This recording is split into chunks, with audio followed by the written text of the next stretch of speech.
Hey y'all, I'm Shayna and I'm back with a review for The Ultimatum. Episodes 1 and 2. I know I don't usually do this in my car, but I gotta get it in where I can fit it in, okay? I'm on break. So let's do this real fast, real quick. I won't be before you long. It won't be too quick either though. But I'm going to get into the couples. I will say the majority of the couples are pretty boring, but there are some people that need to be discussed. And I know y'all are, if you already watched, you already know who those people are. So let's go ahead and jump into it. Oh, please don't forget to subscribe. This is a growing channel. I can't do this without subscribers, y'all. So tap the button. Trust me, it's appreciated this way, okay? So the couples, we have Roxanne and Antonio. She's 31, he's 30. They've been dating for 4 years and he gave the ultimatum. Lisa, 31, and Brian, 28. Lisa, she's older than Brian, but you wouldn't know according to maturity. We'll get there. They've been dating for 2 years. She gave the ultimatum. Ryan is 24. She's dating James. He's 23. They've been dating 7 years, but they've been dating since they were 16. So they're high school sweethearts. Trey is 28. Raya is 24. They've been dating for 2 years. Trey gave Raya the ultimatum. Kat is 27. Alex is 31. They've been dating 2 years, and Kat gave the ultimatum. My first thoughts are we should not have anyone on the show under 30. I feel like if you're in your 20s, it's what, 22, 23, why are they here? You should not be, first of all, given an ultimatum at all, but that's besides the point. You should not be in this process if you are just barely legal drinking age, like have not even really experienced life. They talking about finances. You still living with mommy and daddy. You shouldn't qualify. There should be stipulations to this. If you're going to be 20, I need you to be like 29. Like, you really need to experience some life, especially these high school sweethearts. Y'all haven't experienced a thing, like outside as far as dating, you know, as far as relationships go, things of that nature. I feel like y'all need to, I guess that's what they're using this process for. So some of the men specifically are complaining about financial issues as to the delay for them proposing. James, the 23-year-old, said he doesn't believe there's one true love. Girl, Ryan, run fast, run, don't walk. Please run. Because, girl, he don't believe, yes, I do believe you can fall in love with more than one person or whatever. But if you're going to get married, the whole premise is that you choose the person. They said love is like an action word. It's a verb. It's not just a feeling. You choose to be with that person every day. So when you feel like I don't even really much like you right now, I feel like I'm falling out of love or whatever, you can get those feelings back. You have to choose that person every day. But whatever, that's just my thoughts. Raya doesn't know what she wants to do in life. So now we're going to flip it the other way. Trey, run for the hills, baby. She ain't ready. She told you she wasn't ready. She said she don't even know what she want to do in life.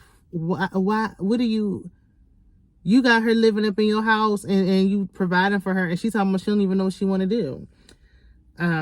Yeah, we'll get into it in a minute. But Nick and Vanessa come out. We hardly see them, so I ain't gonna complain about them too much. We hear that same old speech we done heard time and time again, where they were dating 5 years. Vanessa gave Nick the ultimatum. They broke up for a month, and then he came back and said he couldn't go on without her, and they got married. That is an exception to the rule. That usually does not work. Okay, I'm just gonna say that. Don't think it's gonna be you, and that's gonna be the same outcome, and then be mad if it's not. I'm just saying.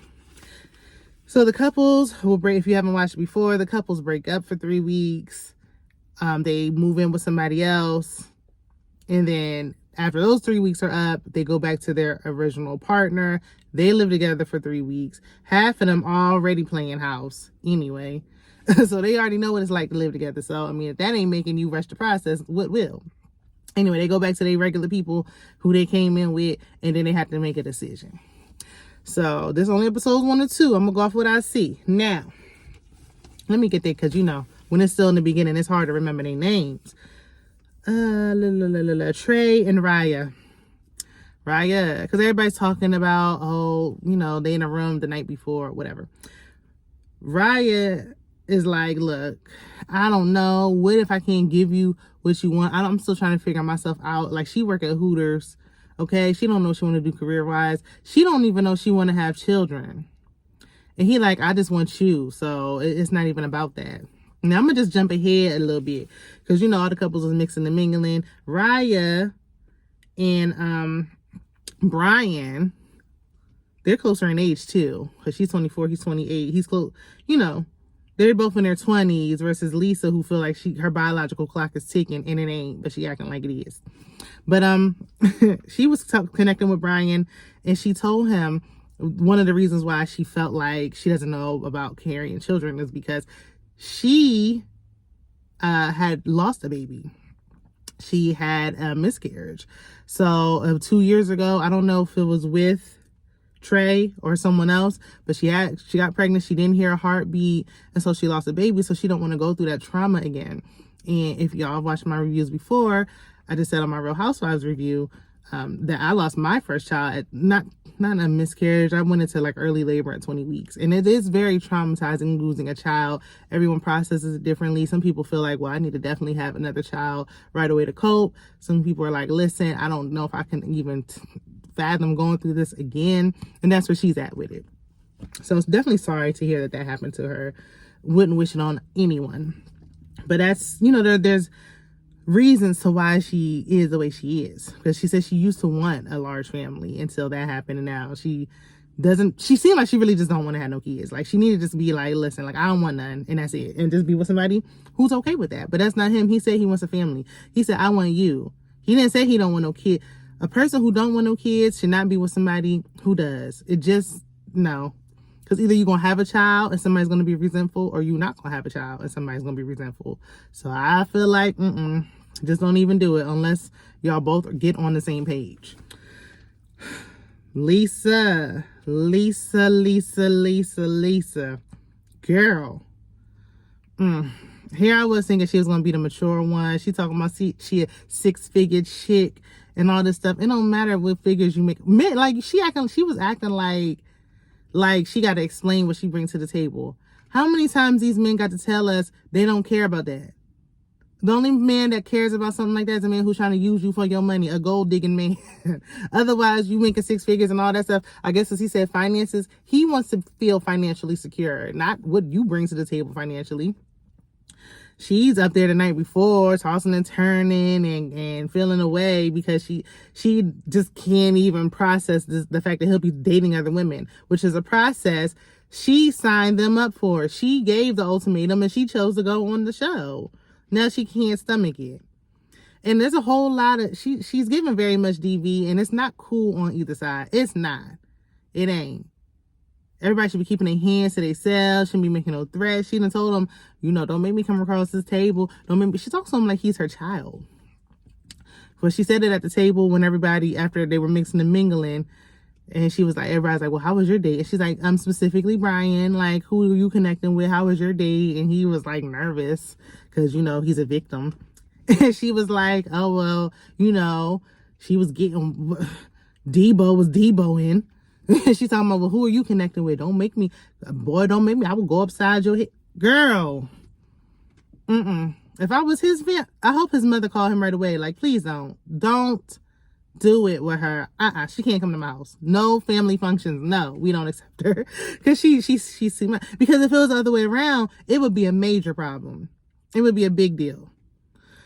The thing that the move she was making, the way she was speaking, him talking to somebody, he was connecting with Raya. He was physically attracted to her. And I think if they would have stayed, then him and Raya would have picked each other. But we didn't get to see that. So she was like, after they started mixing and mingling, after they were connecting, they were at the mixer. Then he was talking to Raya off to the side. There go my neighbor. She probably like, what are you doing sitting in that car? But anyway, let me hurry up. Clock is ticking. Break almost over. That's neither here nor there. So she's sitting there. She was like, well, what are y'all talking about? And all this stuff. And she at the bar talking to Roxanne, because Roxanne is on the same page as her. Roxanne, like, I work all day long. But she like, listen, see, no, these kids about to come. Lord, I'm going to just have to keep going. I should have parked down the street. But she was like, look, y'all, Roxanne was a workaholic. All Roxanne do is work. So she's talking to Roxanne and she like, oh, he over there with the Hooters chick.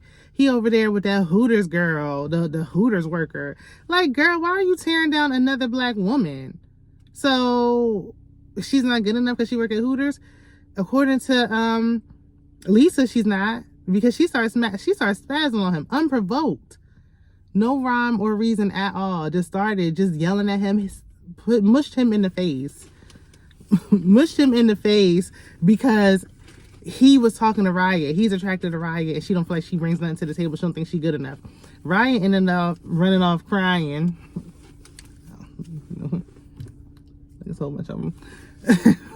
Raya ended up running off, but she like, listen, I feel like I'm not good enough for this process. I feel like I'm not being treated fairly. Like, I feel like I don't bring enough to the table. She done ruined her self-esteem. But really, I think it's Lisa who's insecure. She feel like she younger. She jealous of her. She feel like she not good enough. Like, she thinking like, okay, well, this girl is younger. She's pretty. So I think really Lisa was the one who was intimidated and was projecting her feelings onto Raya.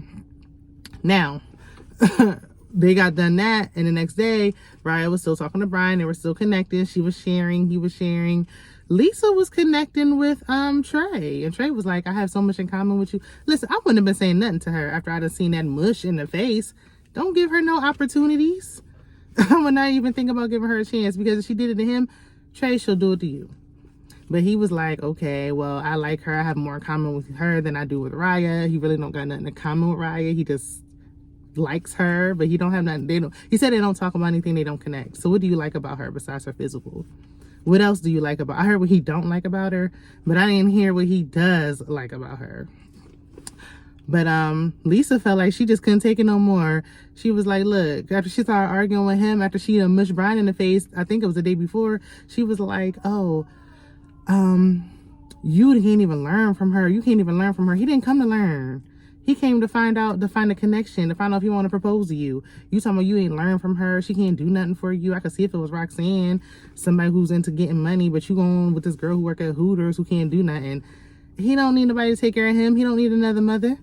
That's not what he's here for. And he's like, look at how you acting. She like, look at how you acting. He's acting way more mature and he's younger. He don't want to marry her for a reason. But we get down to the bottom of it. People got to make decisions. And Lisa and Brian don't show up. And then Nick says the reason why they didn't show up is because Lisa said she took a pregnancy test and she's pregnant. And they didn't want to face the group and tell them. So they left it up to Nick and Vanessa to tell them that they won't be in the process any longer. I don't know if I believe if she's even really pregnant or she just saying she's pregnant because she don't want that man to go anywhere. I don't know what to believe with Lisa. If she is, I hope that he goes and I don't want him to say, don't stay in no situation because of no baby. Be a good parent. That don't mean you have to be with Lisa. Lisa shouldn't be with anyone until she gets the help she needs to find out why she reacts the way she does at her big old age. But y'all let me know what y'all was thinking about this episode, and I'll see you in the next one. Bye.